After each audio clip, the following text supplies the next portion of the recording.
लक्ष्मी नारायण का मंत्र जब चालू करना थी ना, हम्म। तो सुबह शाम ना मुझे पायल की घुंघरू की आवाज सुनाई देता है और हम्म। चूड़ियों की खनखन सुनाई देती है सुबह शाम। हम्म। मेरा भ्रम है कि पता नहीं, लेकिन मेरे कानों में ना वही गूंज रहा है अभी। हाँ नहीं, वो तो क्या देवी, आप बहुत दिनों से जप कर रही हो ना, कितने अभी दिनों से जप कर रही हो, तो देवी का ये जी साक्षात्कार होता है, ये क्या आम बात है। क्योंकि आपने इतना जप कर लिया है कि देवताओं को आना ही पड़ता है ना। जी जो जप करेगा उसको उसका फल मिलेगा, और देवताओं को आना ही पड़ता है जप करोगे तो वो तो आते जी रहेंगे, और आपको आवाजें वगैरह वो सुनाई देंगे। वो जी नहीं आएंगे तो उनको ऋण दोष लगता है, तो उनकी शक्तियाँ क्षीण होने लगती है। तो जी जिसने गुरुजी। जप किया है उसको फल देने के लिए देवी देवताएं आने लगती है, और आबाद जी कराना उनका कर्तव्य होता है। तो वो तो आएंगे, इसमें जी कोई टेंशन। और आपने तो जी पहले भी बहुत कुछ अनुभव किया है, तो आपका थर्ड आई ओपन है, तो देवी दृष्टि ओपन है, तो देवी देवताओं को सुनना और देखना अपनी सामर्थ्य से सही आ गई। जी तो उसका आनंद ले लो, चिंता करने की जरूरत नहीं है। और इस वजह से जी क्या हुआ कि आपके पति के भाग्य में धन की वृद्धि हो रही है, और निश्चित जी ही गुरुजी। उनके वाहन सुख और घर का सुख जो योग्य होता है वो बढ़ने वाला है, इसमें कोई संशय नहीं। जी गुरुजी। और एक और चीज जो आप बोले थे ना, वो ध्यान करने के लिए कुछ, हाँ हाँ वो क्या बोलते हैं उसको, तो उसमें ना तो ध्यान तो एकाग्र नहीं कर पा रही हूँ, लेकिन ना जो समय है ना वो 1 मिनट तक हो गया है। सांस हाँ हाँ। रोकने वाला प्रक्रिया 1 मिनट तक कर लेती हूँ, लेकिन ना ध्यान बस एकत्रित नहीं कर पा रही हूँ। नहीं कोई बात नहीं, अब जितना ध्यान और भाई कुंभक है, जितना बढ़ा सकते उतना बढ़ाओ। बाकी आपका जब का जी फल ही इतना बढ़ गया है, जी विराट बढ़ गया है ऊर्जा, तो वो देवी देवता सत्य ही आपको आवाज कराती है, तो इसमें कोई जी संशय जी नहीं। आप जितना करेंगे उतना काफी है आपके लिए, जी आपके लिए और आपके परिवार के लिए, और ज्यादा ही है, चिंता ना करें। अब जो जी जितनी आपकी जी इच्छाएं हैं उसमें तो आपके पास ऊर्जा है। जी जी जी। हम्म। वही वो बोले थे ना, वही करने की, तो वही 1 मिनट तक हो गया। हाँ एक हाँ, नहीं मिनट तक नहीं, अपना वो काम कर सकती हो हूँ। सकता है कि आप ऐसे ही साधना करती रहोगे तो देवी साक्षात दर्शन भी दे और बात भी करे आपसे। जी गुरु जी। हाँ, इसमें कोई टेंशन नहीं है। हाँ, और आपकी वो देवी दृष्टि का ही कमाल है, आपके पास त्रिकाल दर्शन की सिद्धि है, उसी के कारण देवी को सुन सकती हो और देवी को महसूस कर सकती हो और देख भी सकती जी गुरु जी। हो। हाँ, बस आप कंटिन्यू रखो, और इसका आनंद लो आध्यात्मिक जीवन का, और भौतिक जी जीवन गुरु तो क्या, आपके जीवन में योग्य जो भी धन आवश्यक है वो तो मिलने वाला ही है। तो और आपके अभी कुछ दिनों से ये भी हो रहा है ना गुरु जी, कि हम्म, थोड़ा दीपक तो जलाते हैं, तो उसमें ना थोड़ा सा अगर भी तेल रहे ना, तो वो ना कम से कम 1 1.5 घंटे तक जलता है। अगर थोड़ा सा तेल हो तो भी बहुत देर तक हाँ जलता है। पहले ऐसा होता था कि बस 15 मिनट 20 मिनट या तो आधा घंटा में बुझ जाता था, लेकिन ना वही थोड़े में 1 1.5 घंटा चलता है हाँ। दिया। वो क्या है कि आपके मंत्र की सिद्धि के कारण ऐसा होता है, ऐसा होने लगे तो हमें समझ लेना चाहिए कि देवी देवताओं का जी वास हमारे घर में, हमारी आत्मा में हो गया है। तो उसी जी ऊर्जा के कारण दीपक में कम भी हो तो भी एक एक दिन चलने लगता है, जी छोटा गुरु सा जी। दीपक। हाँ, मतलब मैं भी हाँ पहले मतलब जब था वन में रहता था तो छोटा सा दीपक लगाता था, तो एक एक दिन चल जाता था। जी जी तो हाँ, लोग बोलते थे मैंने एक दीपक लो गुरुदेव, बीच में ही साधना में बुझ गए। ऐसे सोचते थे, तो मुझे समझ में नहीं आ रहा था ऐसा कैसे, पर बाद में जब एहसास हो कि जब देवी देवता मंत्र सिद्ध होती है तो थोड़ा सा भी तेल डाल दो तो पूरा दिन चलता है, सिद्धि के कारण है। और आप बढ़ाओ धीरे धीरे, आपको और भी सिद्धियाँ जी प्राप्त गुरु हों, चिंता करने की जी जरूरत जी है। और मैं चाहता हूँ आप इतनी ऊर्जा बढ़ाओ कि आप देवी देवताओं का वरदान प्राप्त कर सको। ठीक है? जी मैंने गुरु जी। बहुत सारे पिछले वीडियो में वर्णन किए थे ना, बहुत सारी महिलाएं गृहस्थ जीवन में रहकर ही इतनी देवी देवताओं से वरदान प्राप्त की कि उनका जीवन सफल हो गया। जी गुरु जी। बहुत बड़ी बड़ी सिद्धियां मिली जो आश्चर्यचकित कर देती लोगों को। जी गुरु। हाँ, तो सब आपके आपकी लिए तो बहुत कृपा है गुरुजी। आसान अगर हो गया। आप जी, अगर आप नहीं होते तो ये तो होता ही नहीं। आपको कोटि कोटि धन्यवाद गुरुजी। हाँ, पर आपको आपने उतनी मेहनत भी तो किया है, वो आप ही का जी साधना का फल है। तो इसमें कोई आप समस्या। नहीं होते तो मैं ये कर भी नहीं पाती ना गुरुजी।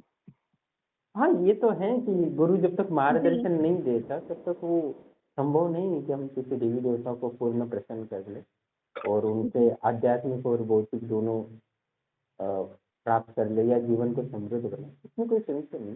जो मेरे गुरु जी ने मुझे दिया तो वही मैं आपको दे रहा हूँ। जी गुरुजी।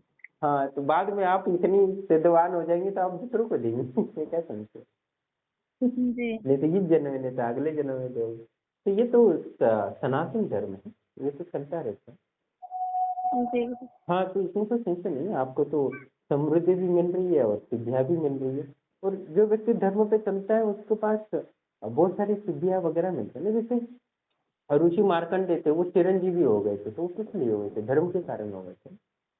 जी जो जो धर्म पे चलता है या देवी देवताओं की शरण ग्रहण करता है उनको ही सिद्धि मिलेगी। नास्तिक व्यक्ति को कौन सी सिद्धि मिल सकती है? तो कोई नहीं मिल सकती। वो तो भोग विलास में बैठता है और जितनी ऊर्जा होती है वो भी खो देता है और नरकगामी हो जाता है और पापी जी बनते हैं। गुरुजी। तो आपने तो अ, अपने धर्म का पालन करते हुए गृहस्थ जीवन का निर्वाह करते हुए साधना में जीवन बिता रहे हैं। तो ये आपकी आत्मा का कल्याण का है और आपके समस्त दुखों का निवारण के लिए ही आगे है। इसलिए देवी देवताओं के इतने प्रत्यक्ष अनुभव होते हैं। जी ये तो अभी शुरुआत है, अभी और लाभ होंगे आपको। चिंता करने की जी मुझको संशय नहीं। और जी देवी देवताई के प्रत्यक्ष दर्शन करने की इच्छा रखो। बाकी धन वगैरह तो चिंता करने की जरूरत नहीं, वो तो आपके पति के बाद में आ ही रहा है, वृद्धि हो रही है। और जी गुरुजी। बस आप देवी की इच्छा रखो कि उनका प्रत्यक्ष दर्शन हो और वरदान की प्राप्ति हो। और आप में वो जी सामर्थ्य है, आपने निरंतर जप किया है बिना इच्छा से, बस निष्काम भाव से आपने जप किया है, उसी का फल है वो। तो बस आप यही इच्छा रखो कि मुझे देवी से एक विशेष वरदान प्राप्त हो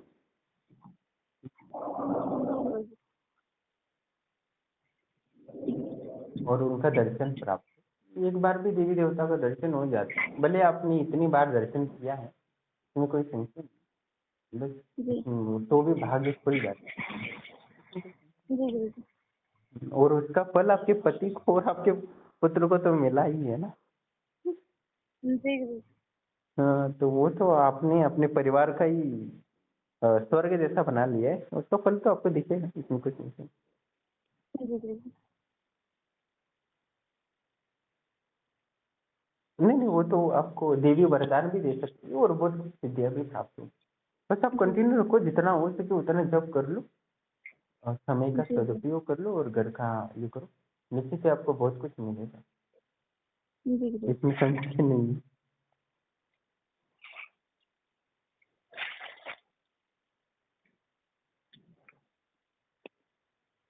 देवी देवताओं का आभास बढ़ता जाएगा। जी वही ना, तो थोड़ा सा लगा शायद वही है क्या ऐसे करके, तो फिर भी अचानक नहीं से नहीं, कुछ दिन देवी नया हो तो देवी ही है, मुझे भी दिख रही है। वो तो आपको वह विराट मुझे रूप में ऐसा लग दर्शन गया। करेगी, देगी एक दिन। जी गुरुजी।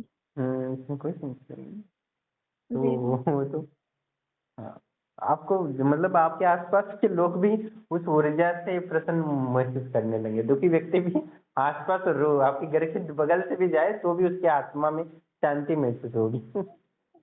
इतनी जी ऊर्जा बना ली है आपने जब करके घर में। जी गुरुजी। इसमें संशय नहीं है।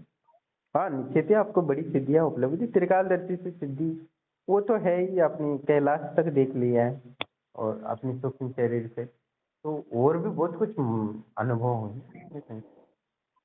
जी ऑल द बेस्ट। जी गुरुजी।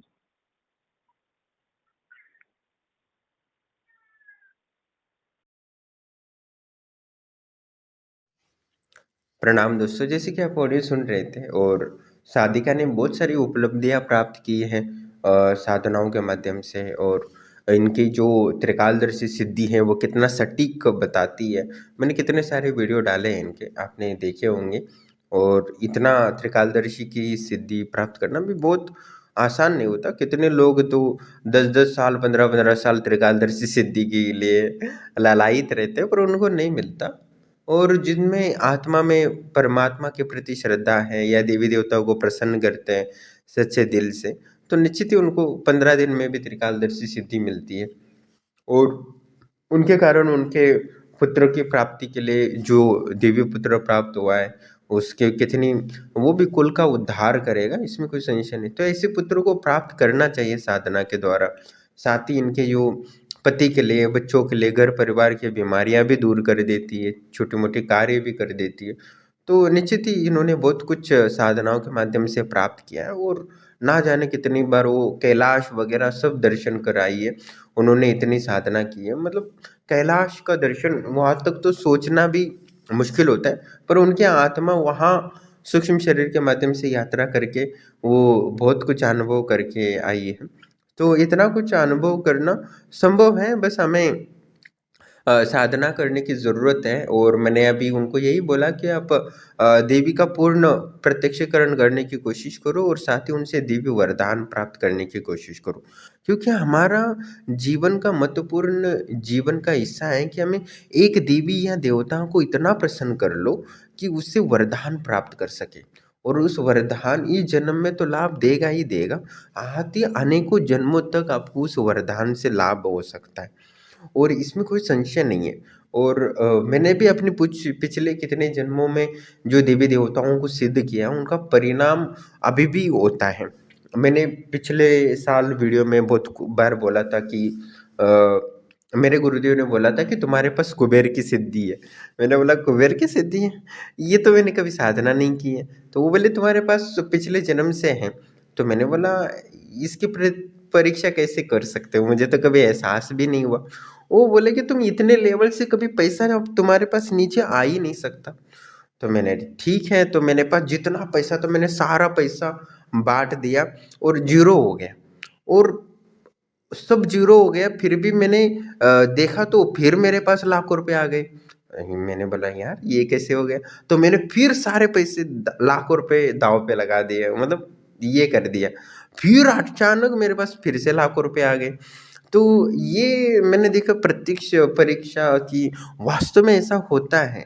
हमने जन्मों जन्मों तक जो पर साधनाएं करते हैं उसका फल मिलता है। पर मेरे जैसे पागलपंती नहीं करना चाहिए, क्योंकि हम तो पागल ही हैं।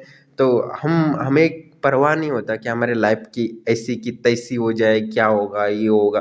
क्योंकि हम कुछ बचपन से शक्तियों का इतना अनुभव कर चुके हैं, तो हमें उतना विश्वास है। तो इसलिए हम कुछ कुछ भी कर सकते हैं।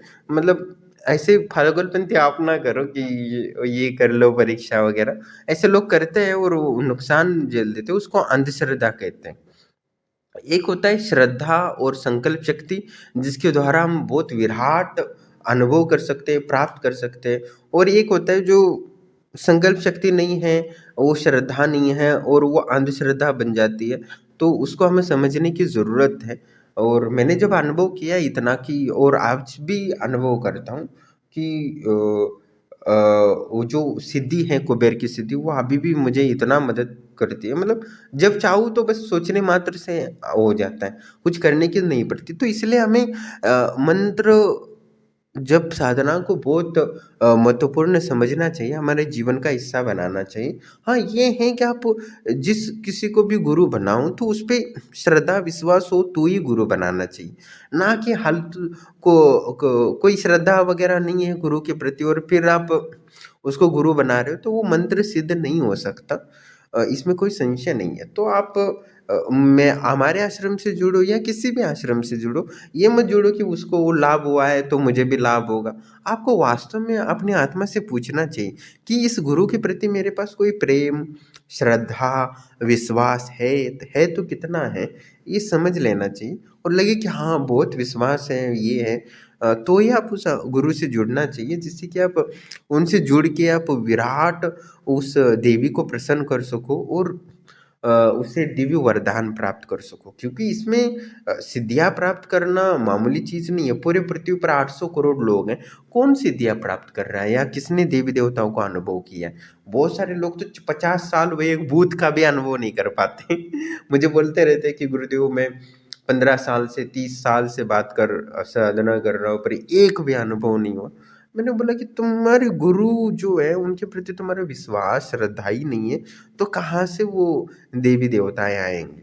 जब गुरु तुम्हारा 24 घंटे साधना कर रत हो, तपस्या में रत हो, तो वही तुम्हें वो अनुभव करा सकता है। जब गुरु ने ही कुछ अनुभव नहीं किया, तो उनको ही उनको देवी देवताओं की नहीं, क्योंकि गुरु के पास एक जन्म की ऊर्जा नहीं होती है, कई जन्मों की ऊर्जा होती है, अनंत जन्मों की ऊर्जा होती है। वही गुरु आपको देवी का प्रत्यक्षकरण करा सकता है और विशेष अनुभव करा सकते हैं। उनकी आवाज़ें, उनके दर्शन, त्रिकालदर्शी सिद्धि, सूक्ष्म शरीर की सिद्धि। जैसे साधिका ने घर बैठे ही सूक्ष्म शरीर का अनुभव किया है, विचरण किया है, और त्रिकालदर्शी सिद्धि तो है ही उनके पास। मैं भी उसके बारे में आपको पता है ना, मैं भी कुछ सवाल होते हैं वो त्रिकालदर्शी साधिका से पूछता हूँ, जिससे कंफर्मेशन हो जाता है बहुत सारी चीज़, या उनसे भी मैं ज्ञान लेता हूँ। आपको पता है मैं अनुभव बीच बीच में डालता रहता हूँ, इसमें कोई संशय नहीं है, क्योंकि हर व्यक्ति की जो त्रिकालदर्शी सिद्धि होती है वो एक्सेस अलग होता है, या सोचने या देखने की क्षमता अलग होती है, इसमें कोई संशय नहीं है। और मैं कितने ही त्रिकालदर्शी साधकों के सवाल पूछ के उनसे ज्ञान की प्राप्ति कर लिया हूँ, क्योंकि मैं हर व्यक्ति का सम्मान करता हूँ और सेवा भाव ही रखता हूँ। जैसे त्रिकालदर्शी साधिका है, वो मुझे गुरु मानती है, तो मैं भी उसको गुरु मानता हूँ, क्योंकि उसके पास त्रिकालदर्शी सिद्धि है। तो मैं बहुत सारे सवाल उससे पूछता हूँ ज्ञान की, या बहुत बार ज्ञान की चर्चा भी करता हूँ, तो उनसे वो बहुत कुछ समझने मिलता है। जो ज्ञान होता है वो अपार होता है, वो एक व्यक्ति साधनाओं के माध्यम से प्राप्त नहीं कर सकता। जैसे समुद्र का पानी है, कितना पी लोगे, कितना ही पी लो तो वो कोई खत्म नहीं होने वाला। तो ज्ञान भी उतना ही होता है जो कभी खत्म नहीं हो सकता। तो मैं हर समय जो भी त्रिकालदर्शी साधक बनते हैं, मैं उनसे ज्ञान की चर्चा करता हूँ और उनसे ज्ञान लेने की कोशिश करता हूँ, जो इसमें कोई संशय नहीं है। और हर व्यक्ति से मैं ज्ञान लेता रहता हूँ, भले मैं गुरु पद पे बैठा हूँ, क्योंकि ज्ञान इतना अनंत है। तो मैं इसलिए लोगों को बोलता हूँ कि आप त्रिकालदर्शी सिद्धि प्राप्त करो और दिव्य ज्ञान प्राप्त करो। जैसे गौतम बुद्ध ने त्रिकालदर्शी की सिद्धि, प्रचंड त्रिकालदर्शी की सिद्धि प्राप्त कर ली, और उसके द्वारा सारा संसार उन्होंने देख लिया, ज्ञान प्राप्त कर लिया और समझ लिया, और कितने लोगों के दुखों का निवारण कर लिया उन्होंने, इसमें कोई संशय नहीं है। तो अपनी अपनी आध्यात्मिक ऊर्जाओं को बढ़ाने की कोशिश करो। और उन्होंने भी कितने जन्मों तक साधनाएं की है, उन्होंने वर्णन किया है कि मैंने इतने जन्म लिए थे, 500 से ज़्यादा जन्म लिए थे मनुष्य रूप में, और उसके बाद उनको ज्ञान की प्राप्ति हुई थी। तो हमारा जन्म एक जन्म में या एक महीने दिन की साधना करके आप हार मान जाते हो, तो इससे मतलब है कि आप व्यर्थ ही गुरु के चक्कर में पड़ रहे हो। आपको नहीं पढ़ना चाहिए, अपना भौतिक कार्य करके उसी में आनंद लेने की कोशिश करना चाहिए। और वास्तव में गौतम बुद्ध ने 500 जन्म तक साधना की, उसके बाद वो प्रचंड गौतम बुद्ध बने। तो हर व्यक्ति की बस की बात नहीं होती कि कोई भी साधना वगैरह करे, तो व्यर्थ ही आप आश्रम से जुड़ के कोई लाभ नहीं हो सकता। तो जिनको वास्तव में साधना करनी होती है या विश्वास होता है, वो बहुत कुछ प्राप्त कर सकता है। और मैं हर व्यक्ति को बोलता हूँ कि आप देवी को इतना प्रसन्न कर लो कि वो देवी वरदान दे, आपको अष्ट सिद्धियाँ प्रदान करें। और हर व्यक्ति को लक्ष्य रखना चाहिए, छोटा मोटा लक्ष्य नहीं रखना चाहिए।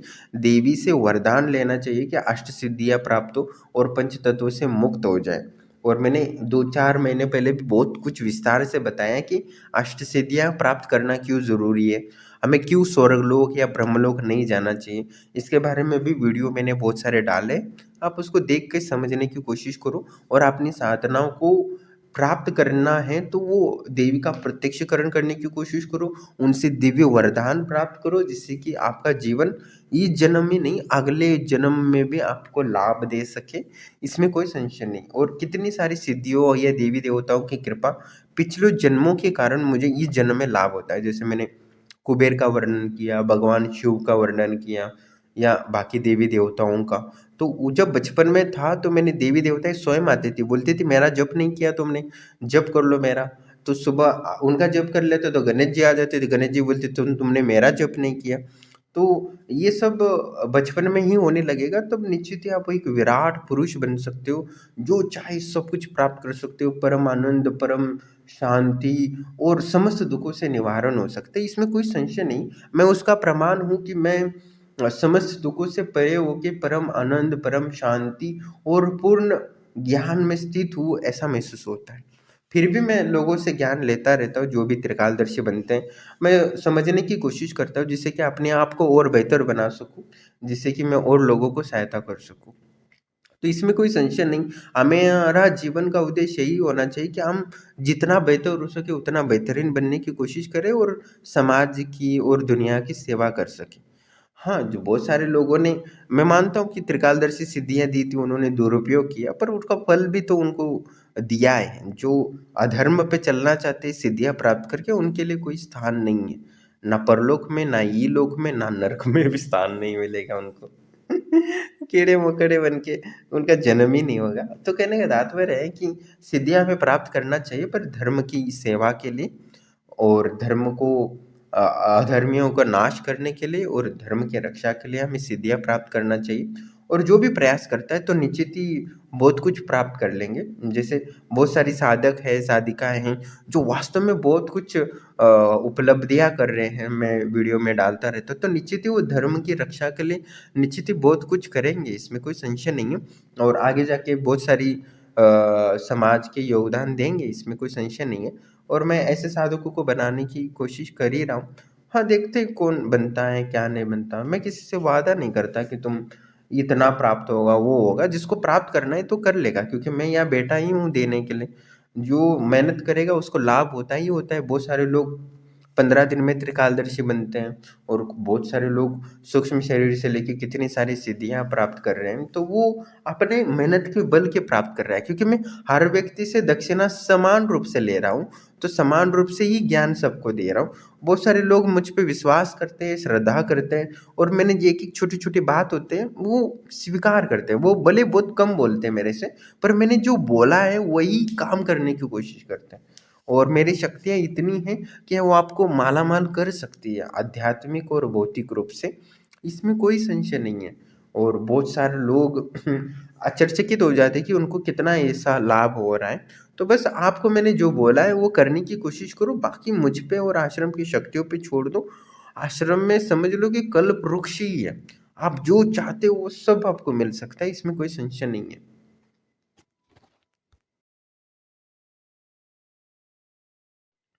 गुरु से ये बोलना चाहिए कि गुरुदेव मुझे माँ को प्रसन्न करने का विधान बताइए, और जो बता देते हैं एक एक स्टेप को आगे फॉलो करना चाहिए।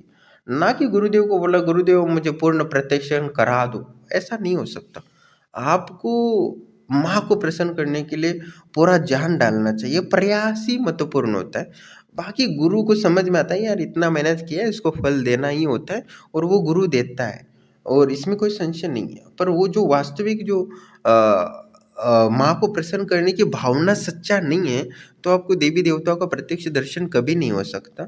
या धर्म को समझना और उसको पालन करना इतना आसान नहीं होता। अधर्मी बहुत सारे लोग होते हैं, पर धर्म पे चलना एक विरला ही कोई होता है जो सत्य पर चलता है, और सत्य बल जिसके हृदय में है, और जिसके सत्य बल जिसके आत्मा में निवास करता है, उसके लिए अष्ट सिद्धियाँ भी बहुत बड़ी चीज़ नहीं है, बहुत आसान है। और त्रिकालदर्शी सिद्धि तो 1-2 दिन में ही मिल जा सकती है। तो वास्तव में अपने सत्य को, वचनों को अपने आपको हृदय में स्थापित करने चाहिए। जो मंत्र जप करते हो मुँह से बोल सकते हो और सिद्धियाँ मिल सकती है। उसी मुँह से झूठा और कड़वी वचनें और गाली-गलौज करोगे तो आपकी वाक सिद्धि चली जाती है, आपका मुँह दूषित हो जाता है। इसलिए सत्य और अच्छे बनने की कोशिश करना चाहिए, सत्य धर्म पे चलना चाहिए, मन से, वचन से, शरीर से और भावनाओं से। तो ये आप निश्चित ही उस सिद्धियों को प्राप्त कर सकते हो, या उनका अधिकार प्राप्त कर सकते हो। और कपटी और लालची और दुष्ट लोगों को कभी भी सिद्धियाँ नहीं मिलती है, और ना मिल सकती है, क्योंकि ये जो शक्तियाँ देने वाले वो समस्त देवी देवता हैं, और देवी देवताओं को हम बेवकूफ़ नहीं बना सकते हैं।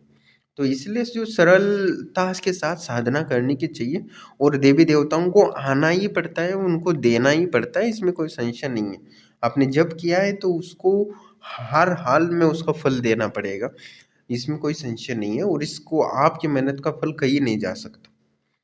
तो इसमें कोई संशय नहीं है, हमें इच्छा रखनी चाहिए कि हमें देवी देवताओं से बड़े-बड़े वरदान इस जन्म में प्राप्त करने हैं, और हमें एक विराट पुरुष बनना ही है, या विराट स्त्री बनना ही है, जो अपने परिवार को बहुत कुछ सुख सुविधाएँ प्रदान कर सके, और दूसरों को सुख प्रदान करते तभी हमारी पुण्य की वृद्धि होती है, इसमें कोई संशय नहीं। पशु हो, पक्षी हो या कोई कोई भी गरीब हो, कुछ भी हो, जितना हो सके उतने हमें सेवा करना चाहिए और प्रसन्न करना चाहिए। देवी देवताओं को भी प्रसन्न करना चाहिए, जिससे कि उनकी आत्मा से कुछ दुआएं निकली जो हमारे आत्मा में प्रवेश कर ले और हमें वही जो प्रसन्नता का भाव है दूसरों के मन बुद्धि में हमारे के प्रति, वही हमारा भाग्य बनता है, इसमें कोई संशय नहीं। आपको भाग्य को वृद्धि करना है, भाग्य अच्छा करना है। बहुत सारे गुरुजी मेरा भाग्य खराब है, ये है, तो तुम मूर्ख हो। भाग्य को अच्छा करना है तो तुम्हें पशु पक्षी से लेके जितने भी जीव जंतु हैं या देवी देवता हैं या मनुष्य हैं, उनको प्रसन्न करने की कोशिश करो। जितने लोगों को तुम प्रसन्न करोगे सेवा से, उतने ही तुम्हारा भाग्य की वृद्धि होगी, इसमें कोई संशय नहीं। आसान है, किसी भी आश्रम में जाओ, वहाँ सेवा कर लो, लंगर में सेवा करो या कहीं भी जाओ या कोई ऐसी संस्था से जुड़ो जो लोगों की अच्छे से सेवा करती है, तो वह श्रम दान करो। धन दान नहीं कर सकते तो जितना करोगे उतना ही तुम्हारी दूसरों की मन बुद्धि में जितनी प्रसन्नता है तुम्हारे प्रति, वही संकल्प शक्ति, वही दुआएं तुम्हारा भाग्य बनती है। तो अपने भाग्य को वृद्ध करने की कोशिश करो, अपने हृदय में सेवा भाव जागृत करने की कोशिश करो, इसमें कोई संशय नहीं है। और ये महत्वपूर्ण है जीवन का कि कोई व्यक्ति भाग्य को वृद्धि करना चाहता है तो लोगों को सेवा करने की कोशिश करो। बाहर कचरा पड़ा है तो कचरा साफ कर दो, कोई ना कोई तो देखेगा और उस देखने मात्र से लगे यार कितना अच्छा भला आदमी है, तो उसके आत्मा से जो उसका भला हो जाए, ऐसे मन आत्मा से निकलेगा, वही तुम्हारा भाग्य बनेगा। भाग्य कोई और चीज़ नहीं होती, भाग्य सिर्फ ये होता है। उसके बाद तुम जो भी मेहनत करते हो, कार्य करते हो, उसमें वो फलीभूत होता है और उसमें कार्य सिद्धि होती है और उसका पेमेंट तुम्हें जल्दी देती है प्रकृति। इसलिए भाग्य को दोष देने से अच्छा है कि तुम सेवा करो, जिससे कि तुम्हारी भाग्य वृद्धि होगी। और तुम सेवा नहीं कर सकते तो निश्चित ही तुम्हारा भाग्य की वृद्धि नहीं होगी और दुर्भाग्य की वृद्धि होगी, क्योंकि यहाँ पानी जिस दिन रुकने लगता है वो सड़ने लगता है। इसलिए अपने शरीर को श्रम दान देने में रखाओ, या आसपास गांव है, जंगल है, पेड़ पौधे लगाओ या कुछ भी कर सकते हो, इतना तो दिमाग तुम्हारा चलता है। तो सेवा भाव अपने हृदय में स्थापित करो और ज़्यादा से ज़्यादा वृक्षों को, पशु पक्षियों को, जो भी हैं उनकी सेवा करने की कोशिश करो, तभी तुम्हारा भाग्य वृद्धि होगा। ना कि हवन करने से भाग्य वृद्धि होगा, ना जप करने से, क्योंकि भाग्य सिर्फ सेवा करने से ही तो तुम्हारी वृद्धि हो सकती है। बाकी जप का वो फल अलग होता है, देवी देवता का यज्ञ का फल अलग होता है और तपस्या का फल अलग होता है, एक ज्ञान का फल होता है वो अलग होता है। उसमें भाग्य का कोई लेना देना नहीं, वो तो पुरुषार्थ हो गया। तो पुरुषार्थ और भाग्य अलग होता है। तो आपको भाग्य की वृद्धि करनी है तो हम आपको सेवा करनी पड़ेगी।